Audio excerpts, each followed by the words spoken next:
নমস্কার। গল্পসঙ্গীত গল্পের আসরে সকল শ্রোতা বন্ধুদের স্বাগত জানাই। গল্পসঙ্গীত আজকের নিবেদন নিমাই ভট্টাচার্যের লেখা গল্প হঠাৎ দেখা।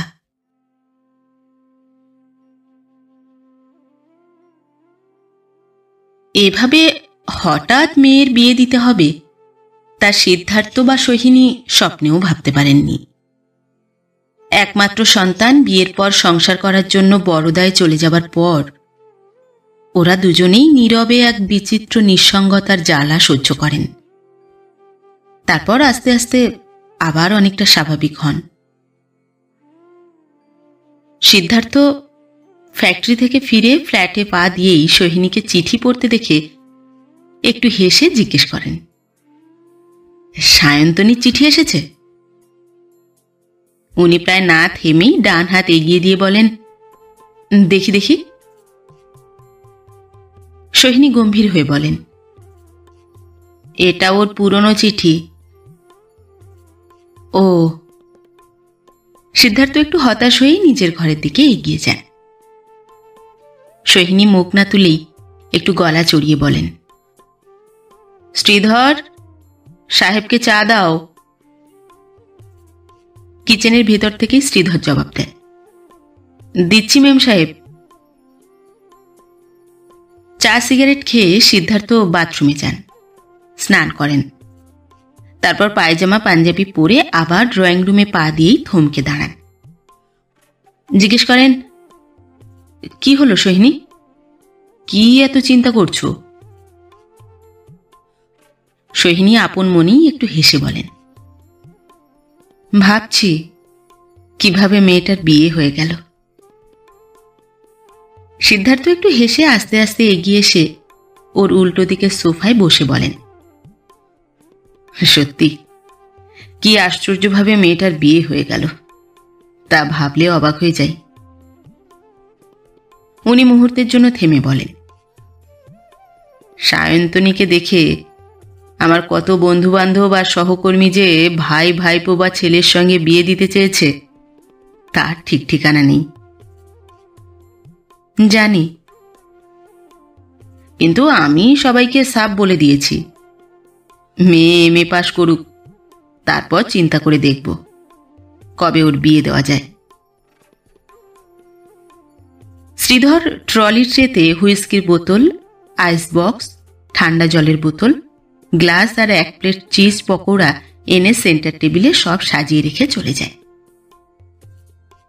সিদ্ধার্থ গ্লাসে হুইস্কি ঢেলে জল মিশিয়ে নেবার পর ঠিক দুটো আইস কিউব ফেলে এক চুমুক দিয়েই হাসতে হাসতে বলেন, প্রফেসর চিত্রা চৌধুরী এসে সব হিসেব নিকেশ উল্টে পাল্টে দিলেন। সোহিনীও একটু হেসে বলেন, সব ব্যাপারটা ভাবলে আমার এখনো যেন মনে হয় স্বপ্ন দেখছি। সিদ্ধার্থ ফ্যাক্টরিতে, শ্রীধর বাজারে গিয়েছিল, আর সায়ন্তনী গিয়েছিল বাণীচক্রের দ্বিজেন মুখার্জির কাছে গান শিখতে। তাই তো বেল বাজতেই সোহিনী দরজা খুলে ভদ্রমহিলাকে দেখে অবাক হয়ে তাকায়। ভদ্রমহিলা একগাল হাসি হেসে হাত জোড় করে নমস্কার করে বলেন, আমি চিত্রা চৌধুরী, সায়ন্তনী আমার ছাত্রী। সোহিনীও একগাল হাসি হেসে বলেন, আসুন।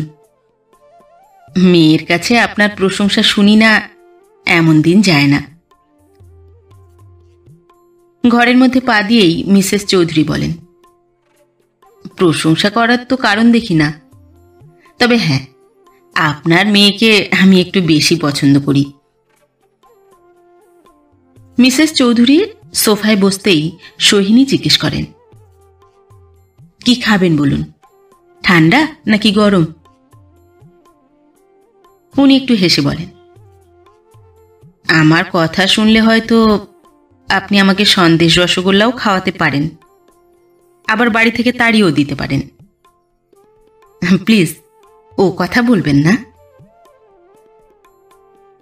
সোহিনী মুহূর্তের জন্য থেমে বলেন, আপনি দয়া করে এসেছেন, এ তো আমার পরম সৌভাগ্য।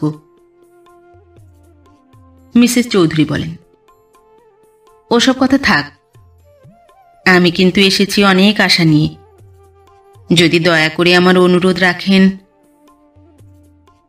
আপনাকে আমি দয়া করব? কি বলছেন আপনি? হ্যাঁ ভাই, ঠিকই বলছি। উনি মুহূর্তের জন্য থেমে বলেন, সায়ন্তনীকে প্রথম দিন দেখেই মনে একটা স্বপ্ন উকি দিয়েছিল। তারপর গত 3 বছরে ওকে যত দেখেছি আমার তত বেশি ভালো লেগেছে। সোহিনীও একটু হেসে বলেন, আপনাকে ও যে কি শ্রদ্ধা করে তা আপনি ভাবতে পারবেন না।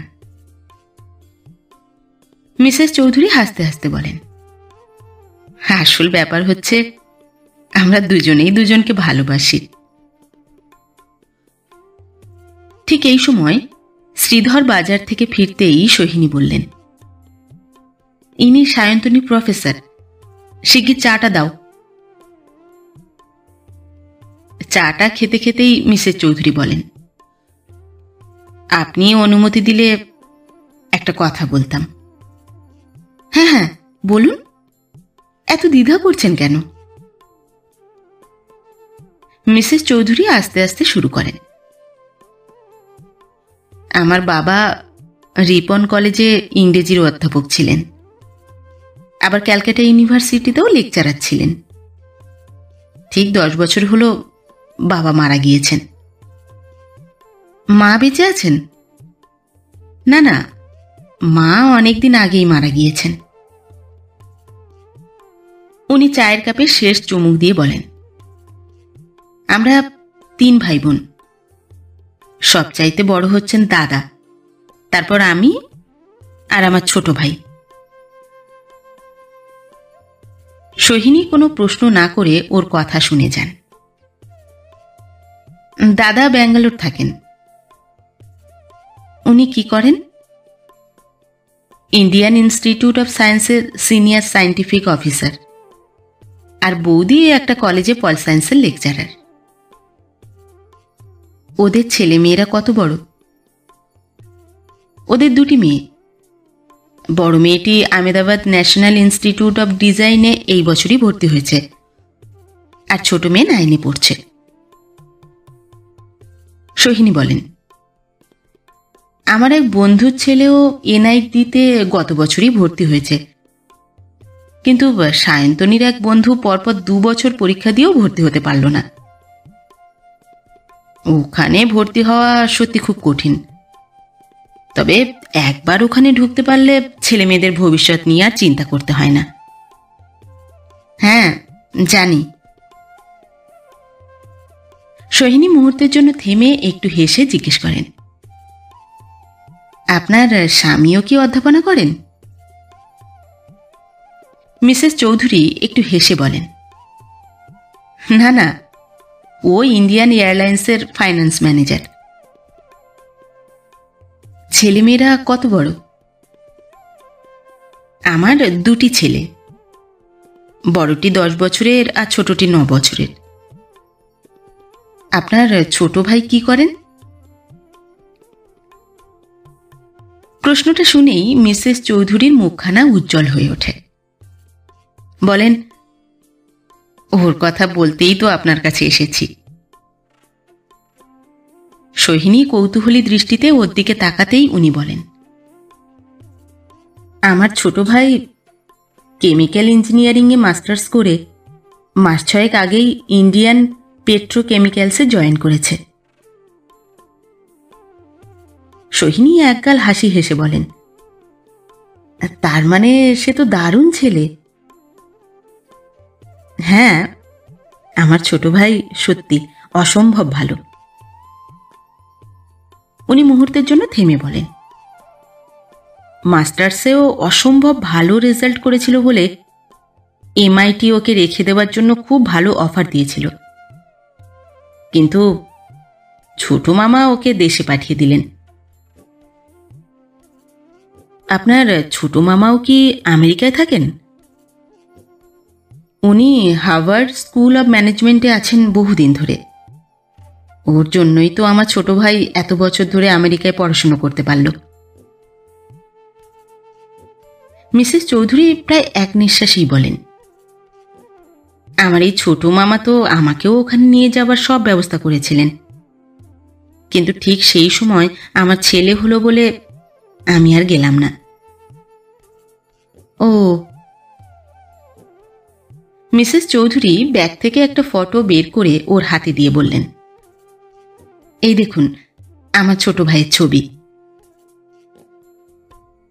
ছবির উপর চোখ রেখেই সোহিনী বললেন, বাবা, দারুণ হ্যান্ডসাম তো। আমার দাদাকেও দেখতে খুব সুন্দর। 3 ভাই বোনের মধ্যে আমি শুধু ওদের মতো সুন্দর না। সোহিনীর চোখ দুটো বড় বড় করে একটু চাপা হাসি হেসে বলেন, গড়িয়াহাটার মোড়ে সারাদিন দাঁড়িয়ে থাকলেও তো আপনার মতো একটা সুন্দরী চোখে পড়বে না, আর আপনি বলছেন। ওর কথার মাঝখানেই মিসেস চৌধুরী হাসতে হাসতে বলেন, আমার স্বামী তো যখন তখন ছেলেদের বলেন, হ্যাঁ রে, তোদের কালো বুড়ি মাকে ডেকে দে তো। শুনেছি সুন্দরী চিরযৌবনা স্ত্রীর গর্বে গর্বিত স্বামীরা এইভাবেই কথা বলেন। ব্যাস, সঙ্গে সঙ্গেই ওরা দুজনে হো হো করে হেসে ওঠেন। ঠিক সেই মুহূর্তে সায়ন্তনী ড্রয়িং রুমে ঢুকেই ওর পরম প্রিয় অধ্যাপিকাকে দেখে বিস্ময়মুগ্ধ খুশিতে এক গাল হেসে বলে, আপনি? মিসেস চৌধুরী হাসতে হাসতে বলেন, কি করব বলো, তোমাকে দেখতে খুব ইচ্ছে করলো বলেই চলে এলাম। সায়ন্তনী সলজ্জ হাসি হেসে দৃষ্টি গুটিয়ে নিয়ে মার দিকে তাকিয়ে বলে, তোমাদের হাসি শুনে ভেবেছিলাম নিশ্চয়ই রত্নামাসি এসেছে। সায়ন্তনীর হাত ধরে কাছে টেনে নিয়ে পাশে বসিয়ে মিসেস চৌধুরী বলেন, তোমাদের মতো ছাত্রীদের জন্য কলেজে হাসাহাসি করতে পারি না বলে কি তোমাদের বাড়িতে এসেও হাসতে পারবো না? মিসেস চৌধুরী দৃষ্টি ঘুরিয়ে সোহিনীর দিকে তাকিয়ে বলেন, আমার ছোট ভাইয়ের জন্য এই মেয়েটাকে আমার চাই। সোহিনী অবাক হয়ে বলেন, কি বলছেন আপনি? অত হাইলি কোয়ালিফাইড ভাইয়ের জন্য? কিন্তু আমি যে 3 বছর ধরে স্বপ্ন দেখছি এই মেয়েটাকে আমাদের চাই। সিদ্ধার্থ হুইস্কির গ্লাসে চুমুক দিয়ে বলেন, যাই বলো সোহিনী, রামানুজের মতো জামাই পাওয়া সত্যি ভাগ্যের ব্যাপার। সে বিষয়ে কোনো সন্দেহ নেই। মেয়ের চিঠিগুলো পড়েই তো বুঝতে পারি ছেলেটা কত ভালো। যে ছেলেটা এত বছর আমেরিকায় কাটিয়েছে সে যে ড্রিঙ্ক করে না তা আমি স্বপ্নেও ভাবতে পারি না। চিত্রা তো বলছিল রামানুজ ঠিক ওর ছোট মামার মতো চরিত্রবান আদর্শবান হয়েছে। সিদ্ধার্থ হুইস্কির গ্লাসে আবার চুমুক দিয়ে একটা সিগারেট ধরিয়ে বলেন, ওরা 3 ভাই বোনই তো ছোট মামাকে দেবতার মতো ভক্তি করে। ভদ্রলোক নিঃসন্দেহে ভালো, তা না হলে ওরা এভাবে ভক্তি করে? হ্যাঁ, তা তো বটেই। 2-4 মিনিট দুজনেই চুপচাপ থাকেন। একটু পরে সোহিনী বলেন, আমাদের মেয়ে তো জাস্ট অর্ডিনারি গ্র্যাজুয়েট, আর মোটামুটি একটু গান জানে। ওর সঙ্গে যে এত গুণী ছেলের বিয়ে হবে তা আমি ভাবতেই পারিনি। কিন্তু সায়ন্তনীকে দেখতে তো ভারী সুন্দর। মেয়ের রূপ থাকলেই যে তার কপালে ভালো বর জুটবে তার তো কোনো মানে নেই। সিদ্ধার্থ আবার একটু হুইস্কি খেয়েই সোহিনীর দিকে তাকিয়ে হাসতে হাসতে বলেন, আনন্দদার সঙ্গে শুভশ্রীদির বিয়ের দিন তোমার রূপ দেখেই তো দিদি জামাইবাবুর মাথা ঘুরে গিয়েছিল, তাই তো? সোহিনী গম্ভীর হয়ে বলেন, আমার বিয়ের কথা বলো না। কেন? তখন আমার বিয়ে করার বিন্দুমাত্র ইচ্ছে ছিল না। উনি একটা চাপা দীর্ঘশ্বাস ফেলে বলেন, তোমার বাবা মা আর দিদি জামাইবাবুর পাল্লায় পড়ে আমার বাবা মা এমনই গলে গেলেন যে আমাকে প্রায় জোর করেই বিয়ে দেওয়া হলো। সিদ্ধার্থ সিগারেটের শেষ টান দিয়ে গম্ভীর হয়ে বলেন, আচ্ছা, তুমি কি সত্যি আগে থেকে কিছু জানতে না? না, কিছুই জানতাম না। তোমার বাবা মা আগে থেকে তোমাকে কিছু বলেননি কেন? বাবা মা খুব ভালো করেই জানতেন আমি রিসার্চ শেষ না করে কিছুতেই বিয়ে করব না। সোহিনী একটু থেমেই আবার বলেন, বাবা মা আমার মতামত খুব ভালো করে জানতেন বলে আমাকে কিছু না জানিয়েই ছোট মামার চন্দননগরের বাড়িতে বিয়ের ব্যবস্থা করেছিলেন। বিয়ের 2 দিন আগে ওখানে পৌঁছে দেখলাম প্যান্ডেল বাঁধা হয়ে গেছে। সিদ্ধার্থ একটু হেসে বলেন, আসলে তোমার বাবা মা আমার মতো ছেলেকে হাতছাড়া করতে চাননি। তা ঠিক, কিন্তু আমি তো তোমার মতো বিলেত থেকে পাশ করা ইঞ্জিনিয়ারকে বিয়ে করতে চাইনি। আমি চিরকাল ভেবেছি একজন অধ্যাপককে বিয়ে করব। কিন্তু আমি তো তোমাকে ভালোবাসি, তোমাকে সুখেও রেখেছি। নিশ্চয়ই ভালোবাসো, নিশ্চয়ই সুখে রেখেছ, কিন্তু প্রত্যেক মেয়ের মতো আমিও স্বামী সম্পর্কে যে স্বপ্ন দেখেছি তা তো সম্ভব হলো না।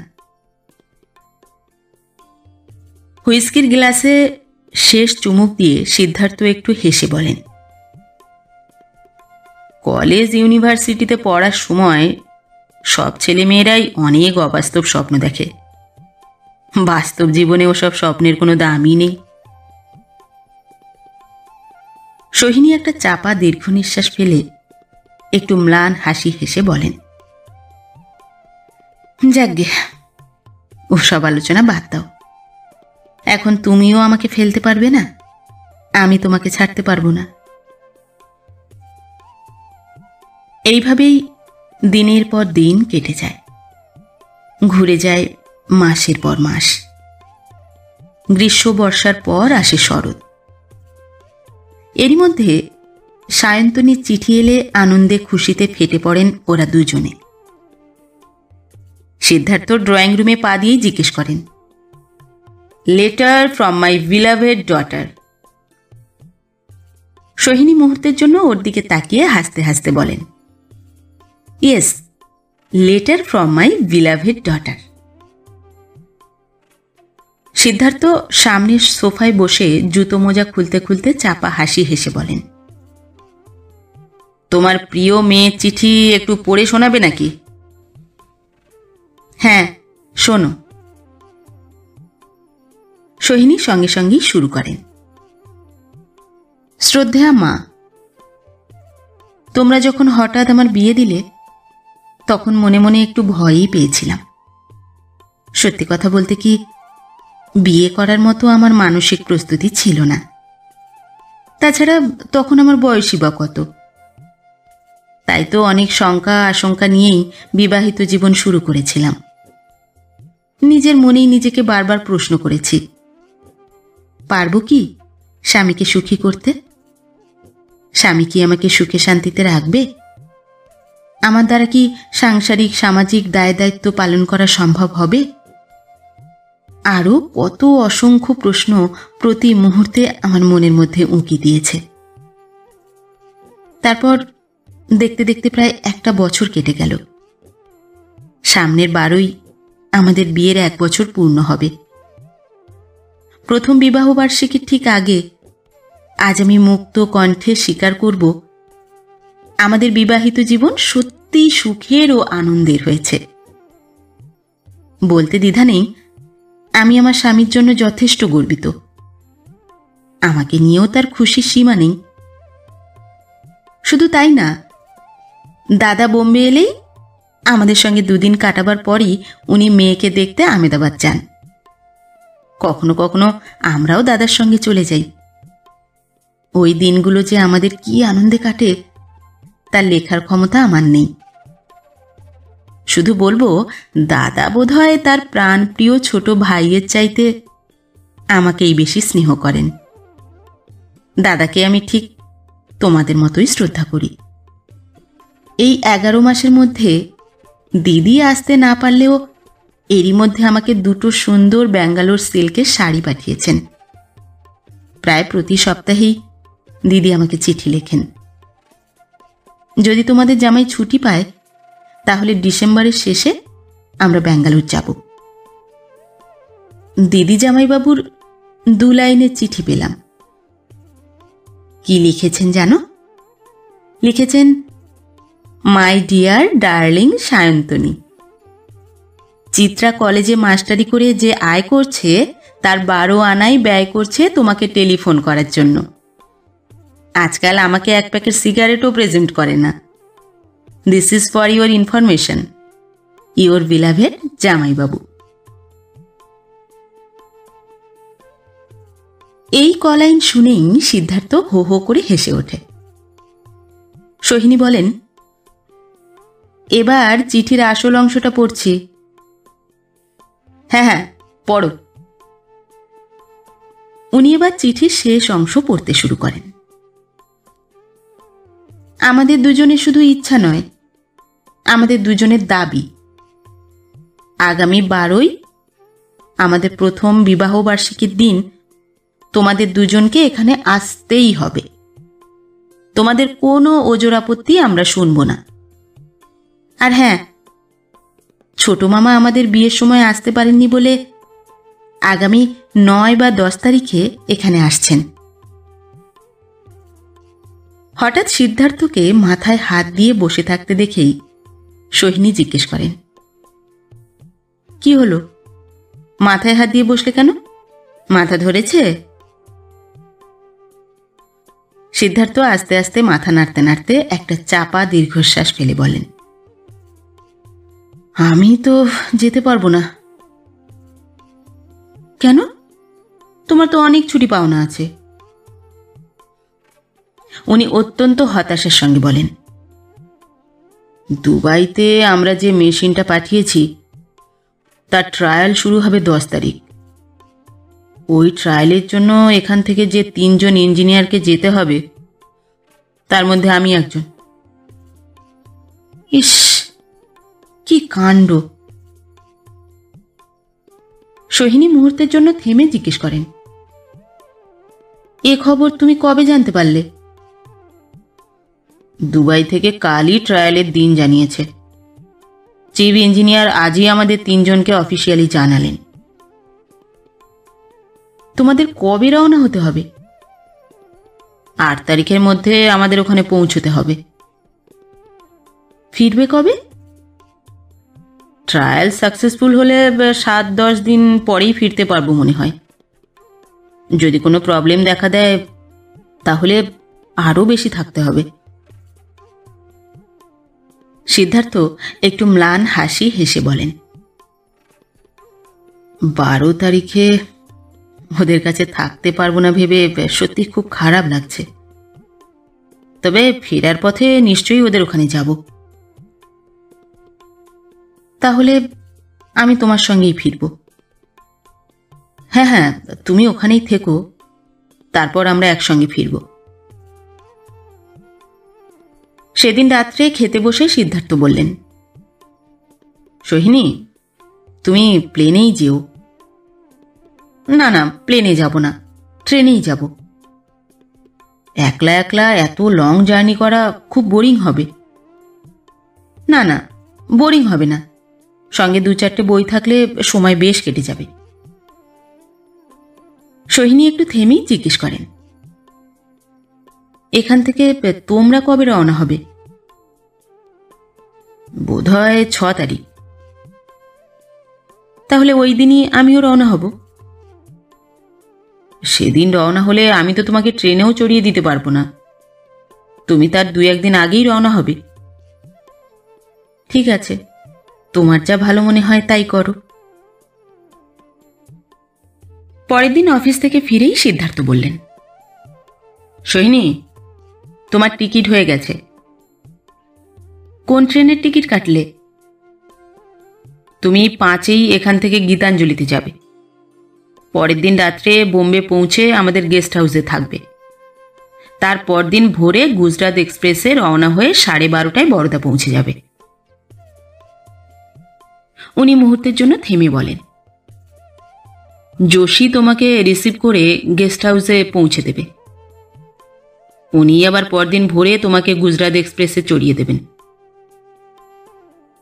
সোহিনী বললেন, ঠিক আছে, কিন্তু মেয়ে জামাইকে তো খবর দিতে হবে। সেটা তো কোনো সমস্যা না। তুমি যদি চাও আজ রাত্রেই ওদের টেলিফোন করতে পারো, নয়তো কাল আমি অফিস থেকে। না না, আজই ওদের টেলিফোন করব। ওরা তো আমাদের খবর জানার জন্য হাঁ করে বসে আছে। হ্যাঁ, সে রাত্রেই খাওয়া দাওয়ার পর সোহিনী মেয়েকে ফোন করেন। সায়ন্তনী ফোন ধরে। কে? মা, আমার চিঠি পেয়েছো? হ্যাঁ, কালই পেয়েছি। তোমরা আসছো তো? আমি আসছি, কিন্তু তোর বাবা আসতে পারছে না। কেন? বাবা আসবে না কেন? তোর বাবাকে ঠিক ওই সময় দুবাই যেতে হবে। 2-4 দিন আগে পরে যেতে পারছে না? তোর বাবাকে 8 তারিখে দুবাই পৌঁছতেই হবে। সোহিনী প্রায় না থেমেই বলেন, তবে দুবাই থেকে ফেরার সময় তোর বাবা তোদের ওখানে যাবে। বাবা সত্যিই আসবে তো, নাকি আমাকে ভোলাচ্ছ? সোহিনী একটু হেসে বলেন, না রে, সত্যি তোর বাবা আসবে। আমি তোর বাবার সঙ্গেই কলকাতা ফিরব। সায়ন্তনী বেশ অভিমানের সঙ্গেই বলে, বাবা না এলে আমি কিন্তু তোমাকেও যেতে দেব না। মেয়ের কথা শুনে সোহিনী না হেসে পারেন না। তারপর হাসি থামলে জিজ্ঞেস করেন, রামানুজ কি শুয়ে পড়েছে? না না, বাথরুমে স্নান করছে। খাওয়া দাওয়া হয়েছে? না না, ও তো এইমাত্র ক্লাব থেকে ফিরল। এত রাত্রে ক্লাব থেকে?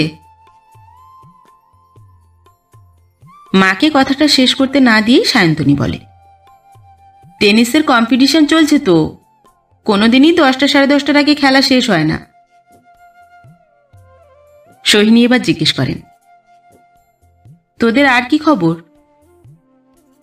সায়ন্তনী বেশ উত্তেজিত হয়েই বলে, জানো মা, একটু আগেই ছোট মামা কায়রো থেকে ফোন করেছিলেন। কায়রো থেকে? ওখানে কি উনি বেড়াতে গিয়েছেন? না না, বেড়াতে যাননি। উনি একটা কনফারেন্স অ্যাটেন্ড করার জন্য কায়রো গিয়েছেন। সায়ন্তনী মুহূর্তের জন্য থেমে বলে, জানো মা, ছোট মামা মাঝে মাঝেই আমাকে ফোন করেন। উনি এত সুন্দর কথা বলেন যে তোমাকে বলে বোঝাতে পারবো না। তাই নাকি? হ্যাঁ মা, ওনার কথা শুনেই আমার প্রাণ জুড়িয়ে যায়। উনি তো 9-10 তারিখে তোদের ওখানে আসছেন। ছোট মামা আজই আমাকে বললেন ওনার পেপার নিয়ে আলোচনা শেষ হলেই ওখান থেকে রওনা হবেন। তার মানে 2-4 দিন আগে বা পরে উনি আসছেন? না না, পরে না, বরং 2-4 দিন আগেই হতে পারে। সোহিনী একটু হেসে বলেন, ভদ্রলোকের সম্পর্কে সবাই এত প্রশংসা করে যে ওর সঙ্গে আলাপ করার জন্য আমিও হাঁ করে বসে আছি। আমি জোর করে বলতে পারি, ছোট মামার সঙ্গে আলাপ করে তোমার খুব ভালো লাগবে। পরের দিন দুপুরবেলায় হঠাৎ চিত্রা ফোন করেন, মাসিমা, আপনি বরোদা যাচ্ছেন? হ্যাঁ, আমি ঠিক কলেজে বেরোচ্ছি, সেই সময় আপনার জামাই ফোন করে খবর দিল। চিত্রা মুহূর্তের জন্য থেমে বলেন, আজ আপনি কোথাও বেরোবেন নাকি? না না, কোথাও বেরোবো না। তুমি আসবে? 3টের সময় আমার ক্লাস শেষ হবার পরই আসছি। হ্যাঁ হ্যাঁ, এসো। চিত্রা এলেন প্রায় 4টে নাগাদ। চাটা খেতে খেতেই কথা হয়। মাসিমা, আমরা তো যেতে পারছি না, তাই ওদের প্রেজেন্টেশনটা আপনার সঙ্গেই পাঠাবো। হ্যাঁ, তা দিও, কিন্তু তোমরা যেতে পারছো না কেন? এখন আমাদের দুজনের কেউই ছুটি পাবো না। সপ্তাহখানেকের জন্য ছুটি পাবে না?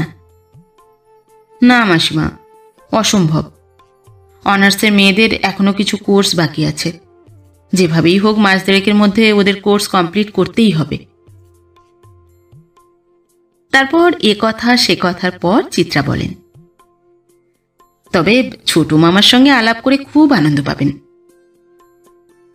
সোহিনী একটু হেসে বলেন, তোমাদের সবার কাছে ওর এত প্রশংসা শুনি যে ওর সঙ্গে আলাপ করার জন্য আমিও হাঁ করে বসে আছি।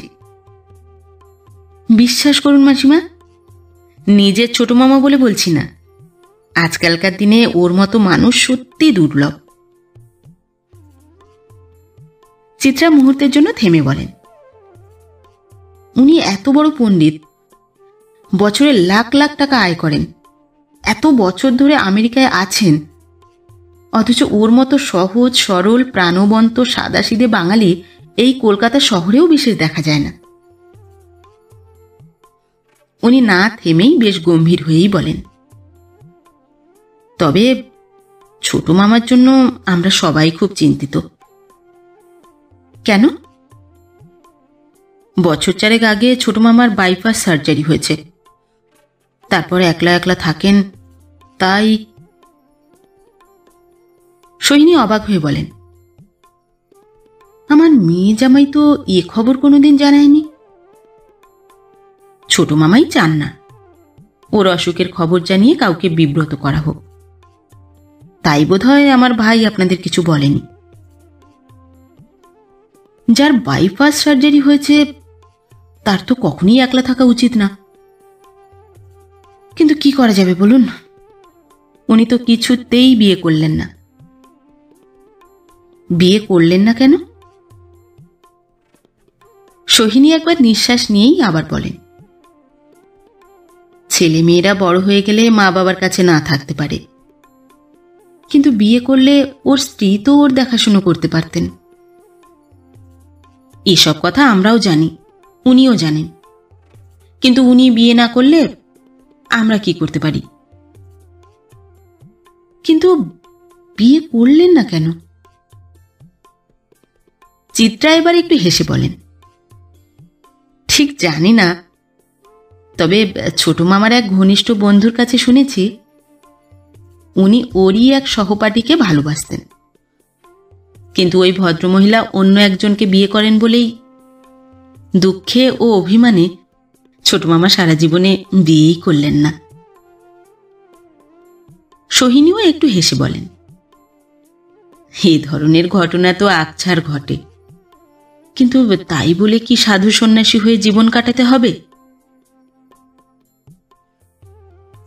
কেনাকাটা, গোছানো গাছানো আর বাড়ি ঘরদোরের ব্যাপারে শ্রীধরকে সব বুঝিয়ে দিতে দিতেই মাঝখানের কটা দিন যেন হাওয়ায় উড়ে যায়।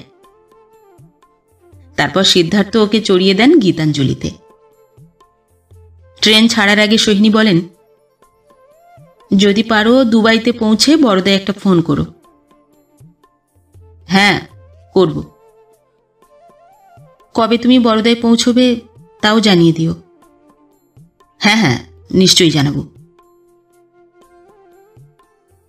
পরের দিন ঘণ্টাখানেক লেটে গীতাঞ্জলি ভিটি পৌঁছয়।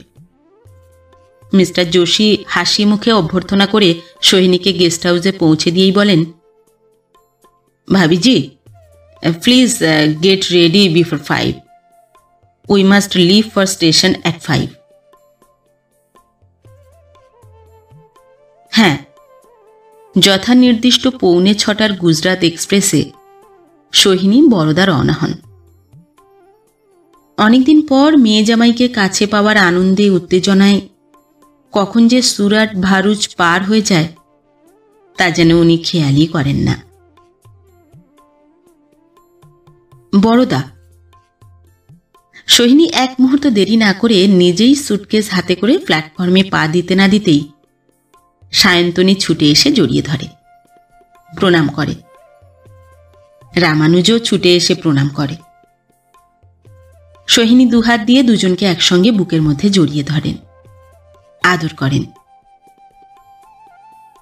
স্টেশন থেকে গাড়িতে রওনা হওয়ার সঙ্গে সঙ্গেই সায়ন্তনী বেশ উত্তেজিত হয়ে বলে, জানো মা, ছোট মামা এসে গিয়েছেন। উনি কবে এলেন? পরশু। সায়ন্তনী মুহূর্তের জন্য না থেমেই বলে, মা, তুমি ভাবতে পারবে না, ছোট মামা কি দারুণ ভালো মানুষ। আমাকে উনি কি বলে ডাকেন জানো? কি বলে? মা আদরিনী। বাহ, খুব সুন্দর নাম দিয়েছেন তো।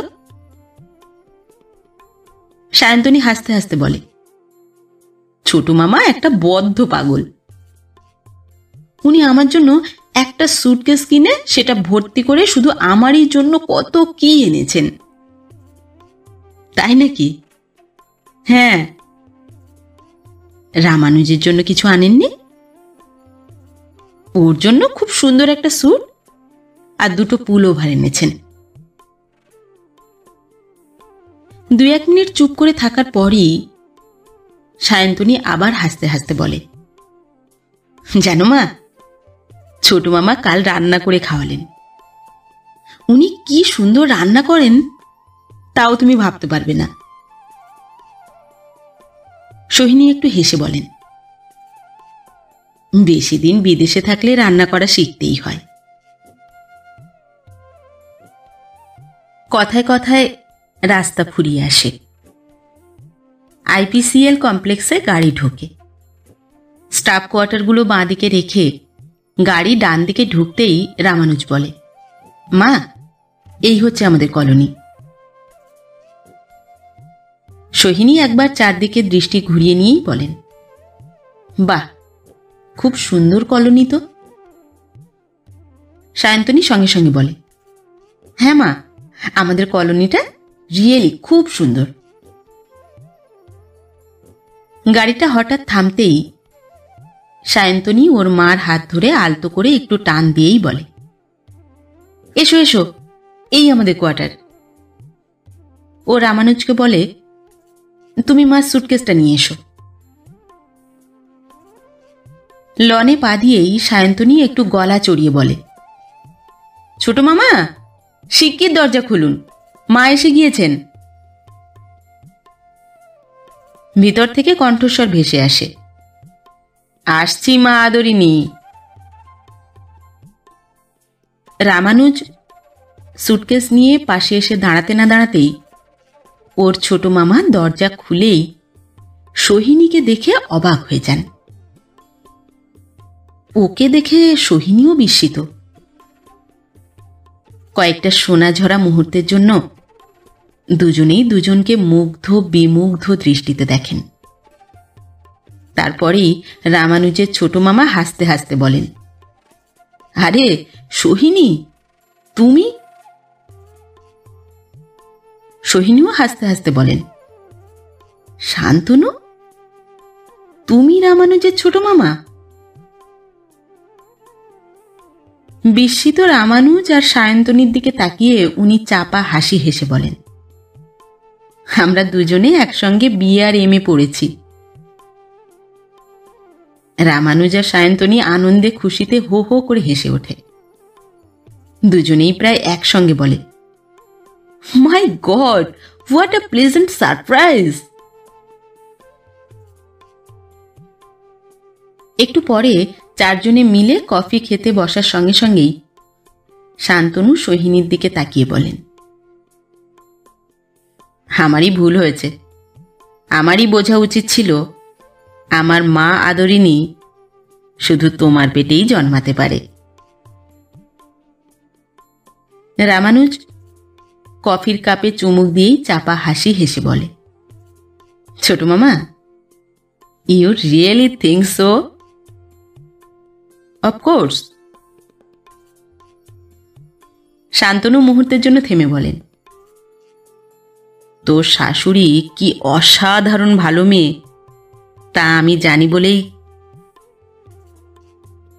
ওর কথার মাঝখানেই সোহিনী বলেন, হঠাৎ এই বুড়িকে নিয়ে পড়লে কেন?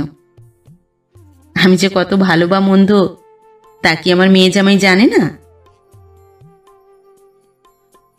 শান্তনু ওর কথার কোনো জবাব না দিয়ে সায়ন্তনীর দিকে তাকিয়ে বলেন, মা আদরিনী, একটা গোপন খবর ফাঁস করে দেব? হ্যাঁ ছোট মামা, বলুন বলুন। এই পৃথিবীতে শুধু সোহিনীই জানে শ্রেয়া আমাকে বিয়ে করলো না বলেই আমি সারা জীবনে একলা একলা কাটিয়ে দিলাম। সোহিনী বলতে পারলেন না কালিম্পংয়ের সেই অবিস্মরণীয় রাত্রে শান্তনু ওকে বুকের মধ্যে জড়িয়ে ধরে বলেছিল, এই পৃথিবীতে তোমার চাইতে কেউ শ্রেয় নেই বলেই আজ থেকে তোমাকে শ্রেয়া বলে ডাকব। উনি একটা দীর্ঘশ্বাস ফেলে বললেন, শান্তনু, তুমি জানো না বিয়ের পরপরই শ্রেয়া মারা গেছে? শান্তনু একগাল হেসে বললেন, না না সোহিনী, আমার শ্রেয়া মরতে পারে না। রাতের সব তারাই আছে দিনের আলোর গভীরে।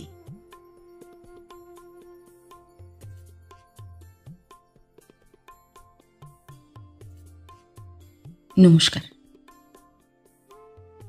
নতুন একটি গল্প নিয়ে খুব শিগগির ফিরে আসছি। ততক্ষণ সবাই ভালো থাকবেন, সুস্থ থাকবেন। গল্প পাঠ কেমন লাগলো অবশ্যই কমেন্ট করে জানাবেন এবং ভিন্ন ভিন্ন স্বাদের অডিও স্টোরি শোনার জন্য অবশ্যই চ্যানেলটি সাবস্ক্রাইব করবেন। ধন্যবাদ।